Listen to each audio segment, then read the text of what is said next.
بسم اللہ الرحمن الرحیم۔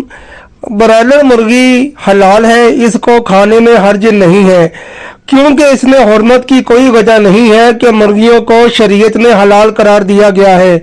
اور جہاں تک اس کی جلد بڑھوتری کی بات ہے تو یہ ایک خارجی امر ہے کہ اس سے نفس مرغی کے حکم میں کوئی فرق نہیں آئے گا۔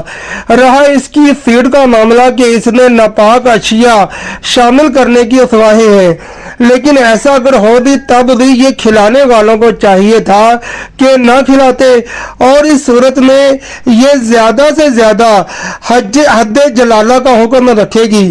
تو اب جب کہ اس کے گوشت وغیرہ میں بدبو وغیرہ نہیں ہے تو اس کا کھانا حلال ہے۔ مرغی کھانے میں کوئی حرج نہیں ہے اگرچہ بدبودار چیزیں کھاتی ہوں، کیونکہ وہ ملی جلی غذا کھاتی ہے اور اس سے اس کے گوشت میں بدبو وغیرہ نہیں ہوتی۔ امام اعظم کے نزدیک قاعدہ یہ ہے کہ جو نجس اور دیگر چیزیں کھائے جیسے مرغی، تو اسے کھانے میں کوئی حرج نہیں ہے۔ واللہ عالم ورسولہ عالم عز وجل، وصلی اللہ تعالی علیہ وآلہ وسلم۔